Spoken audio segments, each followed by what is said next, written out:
Ocala's information station, 1370 WOCA. Ocala.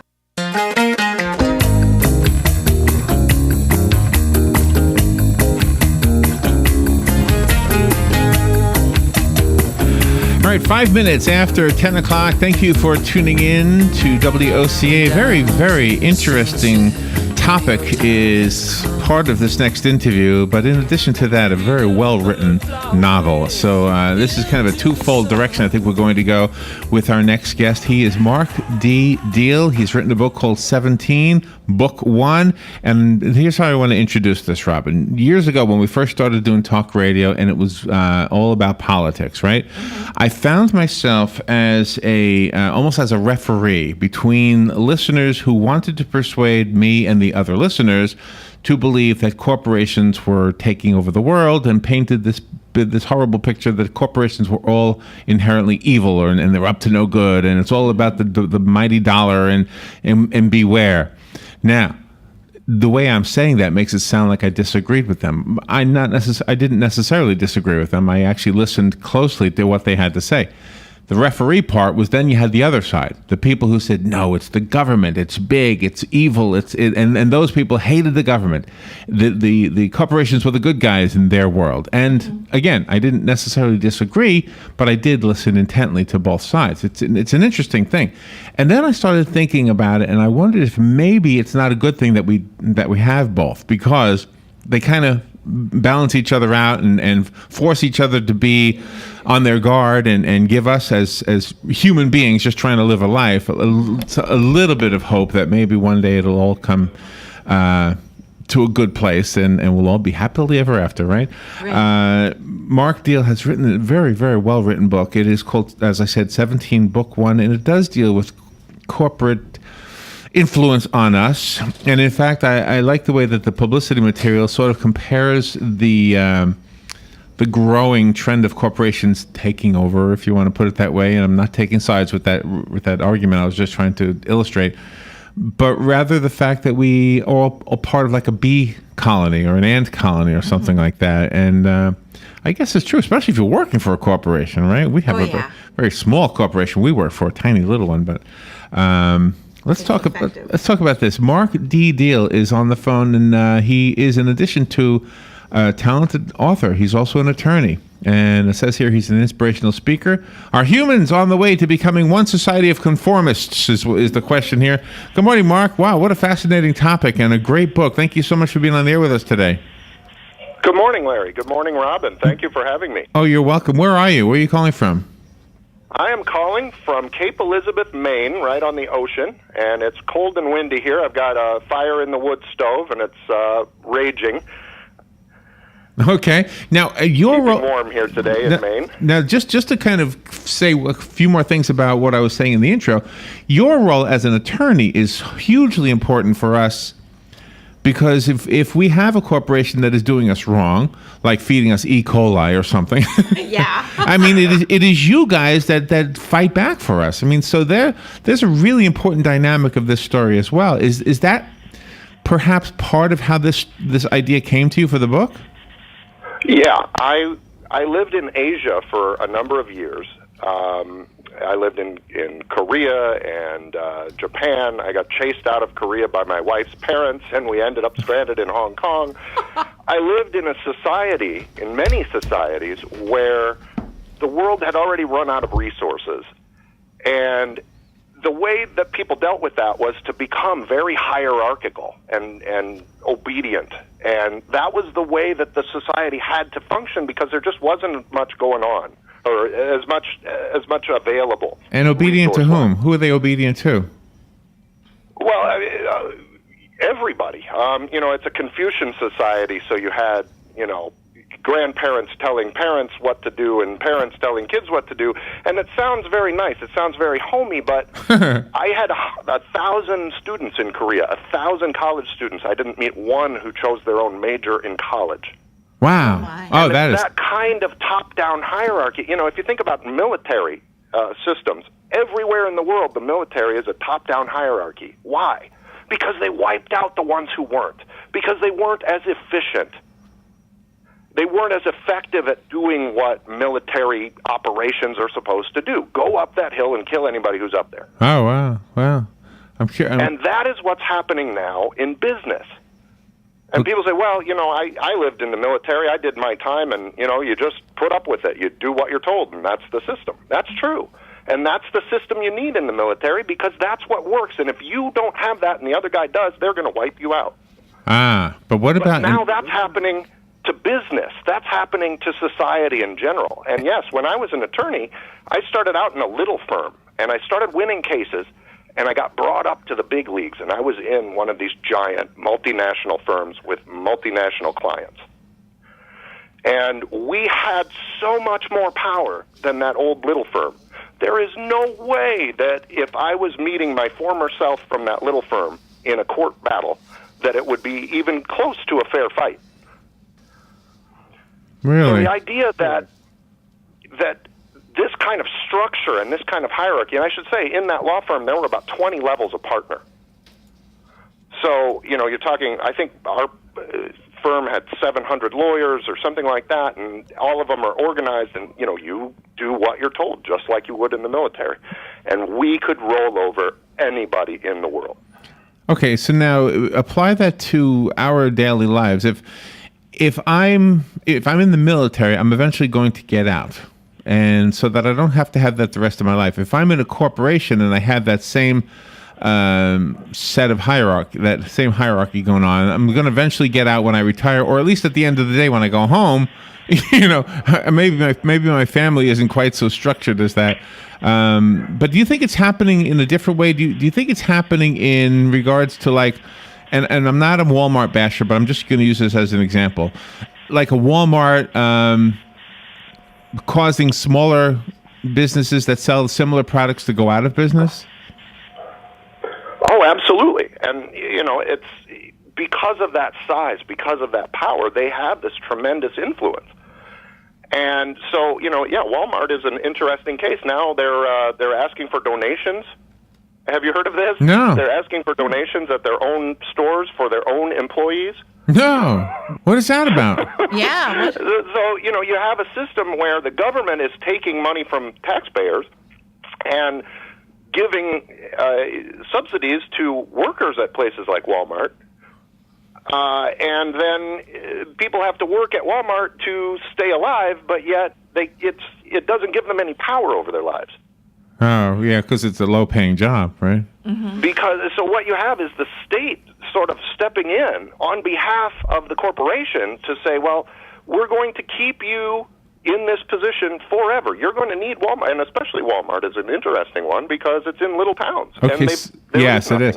So the checks and balances that I implied, and maybe I'm Pollyannish in thinking this, or maybe I'm old. Maybe this is the way it was, and it's not the way it is. Maybe the checks and balances does not exist. Maybe they're in cahoots with each other. The corporate. I think think about it this way.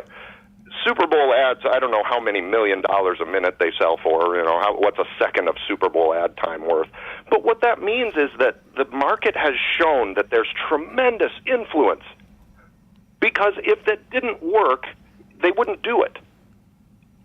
So what you have with the modern society is we have a majority rule, but yet the most important decisions are those that are being influenced the most by interests with a lot of money. Yeah. The majority vision, there's a little delay, Mark. Conventional idea is not the most trustworthy because it's the most tampered with. Okay. Mark, there's a little delay, and I want to apologize for that. It sounds like we're talking over one another now and then. I don't intend to do that, but it's usually caused by a delay in the signals for some reason. Let me just read... Okay, yeah, I've got an echo on my end, so I was kind of trying to judge what was going on. Okay. Well, it sounds good on this end. You're doing well. The book, again, is called 17, Book 1. Mark Diehl is the author. So where does the title come from? The title is actually a play on something from Italy. A lot of, I've been looking at this for a long time. I looked at ancient Rome. I looked at ancient Japan. And the 17 is Italians even now call 17 an unlucky number, because if you rearrange XVII, which is 17 in Roman numerals, you get VIXI, and that means I have lived.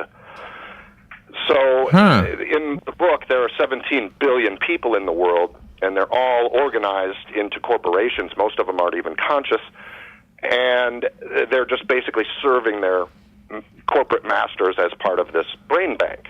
Okay. And you speak about, and this is very relevant to your book, because you speak about physical servitude. That's a barter for food or shelter, or just for ways for the people to exist. Exactly. You know, when there's nothing, I mean, if you look at the progression over time, our species wipes out the wild. We took over the wild land, we wiped out the wild animals, and now the wildness we're working on is ourselves. And I love the names that you have, your characters. I mean, everything from Old Fart to King James. I think it's very clever. I love that, Old Fart. Robin just would fart on the radio. I noticed that, yes. Been waiting. She couldn't wait. She couldn't wait to say that, Mark. That's right. Now you both have, Larry. I know, Rob. Yes, I have. Yeah, but it's not unusual for me. I think Rob was looking forward to that. Yes. Here's an interesting thing I wanted to point out. The other day I was reading an article, and I hope this doesn't offend anybody, but I was reading an article that ancient Rome was very, very corrupt in how they used other people for sex, and it sounded like maybe that's what you were saying we're going to when we use our physical, whatever you said. What was it? Physical servitude. Physical servitude to get food. Is that what we're talking about?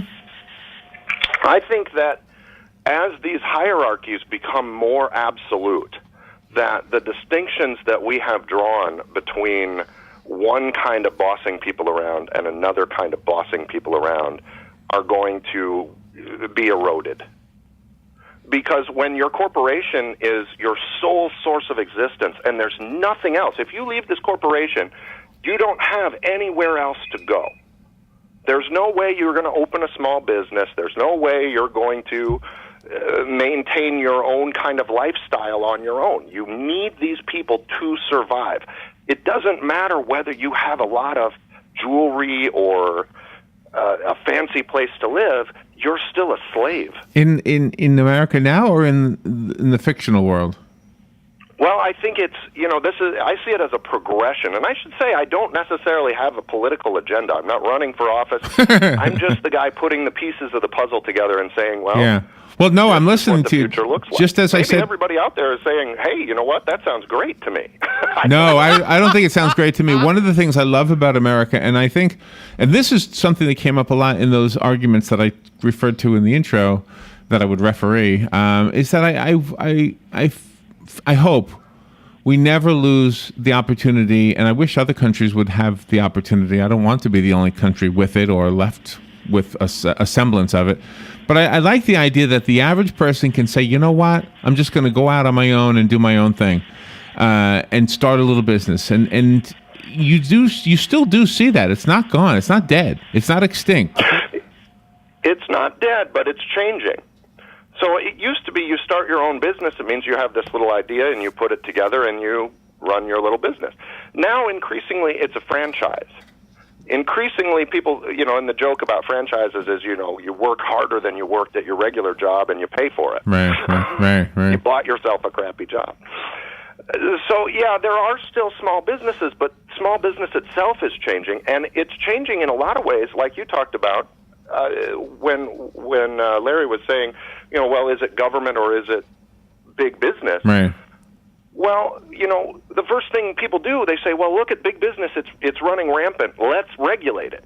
Well, okay, we get the government to regulate it. The government turns to experts. Right. The experts come from big business. Big business ends up regulating itself. I think you're right. And it does so, and then it gets 20 people in a department to make sure that it complies with regulations that mom and pop can't. Yeah. A great example is from right here in Florida, Central Florida especially. Once upon a time, before there was something called Disney World, there were lots of little attractions. Florida was attracting tourists simply because of its weather once upon a time. Then people started saying, we got a lot of tourists, we can cash in on that. Why don't we have a little tourist attraction where people can see the world's biggest cow, or whatever. And so those attractions, they were mom and pop little businesses, and maybe they were hokey, but for whatever reason, they're gone because there's this huge thing called Disney World, this huge thing called Universal Studios, this huge thing called Busch Gardens, and they have literally wiped out all the little ones, including Silver Springs right here in Ocala. Yeah. Yeah. Just an observation that what you're saying seems to apply in the tourist industry right here in our own little world. Right. I think that's happening everywhere. And I think that because of that, and you look at that and you say, well, okay, those businesses are gone. I'll start my own little small business in something else. But it's not happening just in tourism. It's not happening just in restaurants or something. It's happening across the board. And it's happening not just in this country, but all over the world. We are becoming increasingly ordered, increasingly structured. Try getting a franchise and not doing what the franchise tells you to do. So this is like the 1984 of 2013, your book. Yeah. Yes, 17 is the new 1984. Yeah, I think so, because, I think people will look back at this book and say, oh my goodness, Mark Diehl was predicting this all those years ago. Mm-hmm. But I wonder how long it'll be. I didn't set out to be the next Orwell, really, but I think that he saw in his time the growth of government the way that I'm looking at the growth of these other multinational organizations. Yeah, and you made a really great illustration when you pointed out that they are kind of intertwined with one another. But again, I hope we still have enough of a free enterprise system that we're holding on to it. Maybe our Constitution, the way it's set up, our checks and balances in government, is part of the saving grace, or at least the postponing grace. I think one thing about America is that we have always had great respect for the individual. And I think if we try to say, well, this document saves us, and that by itself, I'm not sure that we'll make it. But if we say, you know what, we have always had this tremendous respect for individuality and uniqueness, and we want to keep that, we value that as a society, as a people, then I think that by itself might carry us. You have a keen insight about race in your book, about gangs, that there are two similar gangs and they're fighting each other. And then somebody with a little bit different background or origin is coming down the street. So those two gangs that were fighting each other start to fight the other one. And then all of a sudden somebody new that's not like the three gangs comes in, and then those three band together to fight the other one. Well, that type of evolution of humankind should be the solution to everybody, working and living together and existing. Because in the end, everybody's going to be joined with one another, and there shouldn't be any adversity. Well, right. I think Alexander the Great said that. Oh, he did. As he took over, country after country after country, and said, "Well, yeah, this is going to be great. We're going to, eventually, I'll conquer the whole world, and there'll be peace." Mark Diehl is our guest, and he is the author of the book we're focusing on. It's called 17, Book 1. Does the Book 1 imply that there are others to come? Yes, the Book 1 is where we start out. It's in the future, but it's still recognizable as something that came from where we are now. And the series will trace us as we evolve into a corporate species, much like ants and bees evolved from individual insects into what they call superorganisms, where the hive or the colony controls. Do you think that the experiences you had elsewhere besides the United States, that when you lived overseas, do you think it was part of the reason why you became keenly aware of this trend happening in our own country? Yes, I started taking notes on it there when I worked there, because I was there for several years, and it really, it was noticeable that the culture was different, and it wasn't different by accident. It was different because they had this population density. And I'm from a small town, Iowa City, Iowa, and I came back there after I got married in Hong Kong, and I went to law school there, and then I worked in Chicago. And I saw the same kinds of things in Chicago that I'd seen in Asia, where people were being regulated. People had, I had to get a sticker for the car, and it wasn't a tax. I had to pay $90 for a sticker, and I'd get a ticket if I didn't have the sticker, but it wasn't a tax. It was just the sticker. That's funny. That's funny. Did your wife's parents eventually come to accept you? They did, in sort of a very Asian way, which is, I don't think they would shed any tears if they watched me being eaten alive by spiders or something. But officially, they like me now. They showed up in Iowa City a year after we escaped. Oh. Do you know after they used their influence in the government with the cops to chase us out of the country. Oh, my goodness. And then eventually they came and made a sort of lasting peace. It's kind of like North and South Korea. We're kind of like that. Wow, that doesn't sound good. So I want to tell you a real quick thing. You made me think of something. When I was a kid, I'm a big guy, and I was a big kid. And I remember some of the other kids said, man, you should be playing football. And I even had that kind of pressure from the coaches in school. And I said, I don't really want to. I really want to play music, Yeah. And so somebody made the comment, if we were in Russia, you'd be forced. You'd have to play football. And I said, well, I'd leave. I'd go to America. I love that statement. But what you're saying is that one day that kid in Russia who might want to leave and go to America might not find it any different. Is that what you're saying? Well, I think it would be different because, in Soviet Russia, there was only one source of power. It was just the government. And here it's market forces, which sounds good. The market will let us, adapt to changing circumstances. But the problem is the market is a slave driver. Yeah. Right. And, those same companies, if you work for one of these giant companies in this country, it means you have a good job. You work in a big tower downtown. If you work for that same company in China, you're a slave. You work for 30 cents a day, and they beat you. Wow. Fascinating. And so right now, remember, corporations only do what they're forced to do. And once they take over completely, once there is just one source of power, and it is corporate and government, and it's all twisted together, then you're going to have that same situation. You'll be the same as any other employee. Mark Diehl is our guest. The book, again, is called 17 Book 1, and Mark has an extensive list of credentials here. Among them, he got his doctorate in law at the University of Iowa, did graduate work in creative writing at the University of Chicago, and now you're in Cape Elizabeth, Maine, right? Yes. Okay. Let's take a phone call or two from our listeners, see if anybody wants to join in on this conversation. Good morning. Thank you for being patient. You're on the air with Mark Diehl. Hey, thanks, Larry. And good morning, Mark. My name is Mark as well, and actually, I would agree with everything you're saying. What I think Americans are misunderstanding about their perception of perceived government is when you use your analogy of the stickers, that and then you look at the franchises are actually just extensions of larger businesses, masked in the obligation of being a small business, but in fact.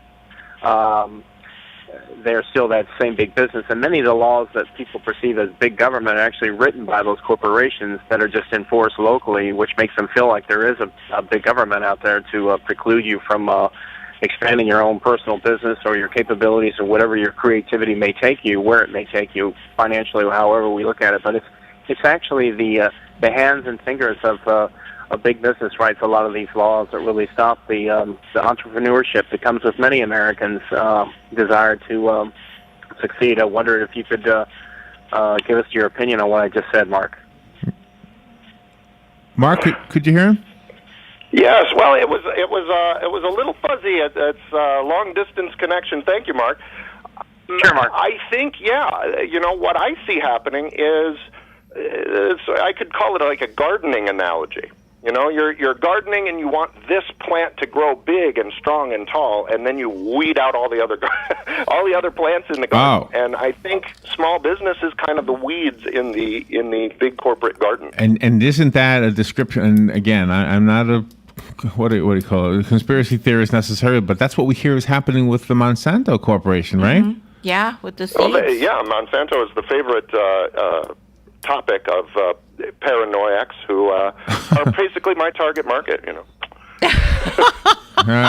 You're So great. is this You're great. this is not a first book, right? You've written other books, or am I wrong about that?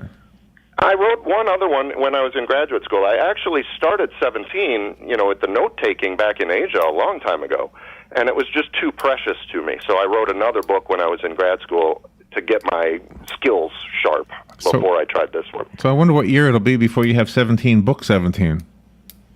Well, I don't know. I'm going to try. Talking about this is very difficult to get all of the picture together. And I that's think why so, I think yeah. people like Ayn Rand and Orwell and Bradbury, wrote in fiction because it's easier to say, well, here's the life, here's the way it'll be, instead of taking it step by step and saying, we go from here to here to here to here to here. I don't know how many books it'll take me before humanity I think you're vanishes as we know it. Well, I have good news for one listener. I have the copy that I have of Mark's book waiting for you right here. If you call and tell me you want it, it's yours. The rest of us have to go buy it. Mark, you want to give us a website or other information on how we can get the book? Yes, thank you. Because I focused first on the armies, and I imagine us as individuals saying, oh, there's a modern mechanized army waiting to wipe us out right there on the horizon. We better all get together and fight back. And I think that we have about as much chance against a modern mechanized army as we do with this corporate system that we're facing right now. So my website is armyofthedoomed.com. Oh, I love that. armyofthedoomed.com. Cool. All right. And is the book also on Amazon and the others? Yes, it's on Amazon, it's on Barnes & Noble. I'm not a huge fan of big corporations, but I'm not an idiot. I love And that you can go quote. to your local entrepreneurial bookstore as well and order it, but Yeah. they'll probably get it from And order it, Amazon. yes. Yeah, they'll probably That get it would from be Amazon. lovely. Mark, fun interview, a very insightful interview. I think you're talking about something really important, and I actually know you are because it comes up so often in political conversations that we do with our listeners on the air. Thank you for being with us today. Thank you, Larry. Thank you, Robin. All right, we'll take a little break. We'll be right back. Gene Powell Pasture Mowing. Our tractor services include bush hog, disking, front end loader, box blade, and stump grinding. We also have zero-turn mowers for the smaller paddocks, aisleways, fence rows, and lawn care. Fence row spraying is also available for weed control. We are licensed and insured. Gene Powell Pasture Mowing, 352-629-2440, or online at powellgene, Gene, at yahoo.com. Gene Powell Pasture Mowing. Hi, I'm Yvette, and I'm here to tell you a few things about ABC Frederick's Appliance. They sell not only new, but used guaranteed appliances. When you call ABC Frederick's Appliance, they will provide service on what they sell and any appliances that you own. ABC Frederick's Appliance is located in Bellevue, right over the railroad track.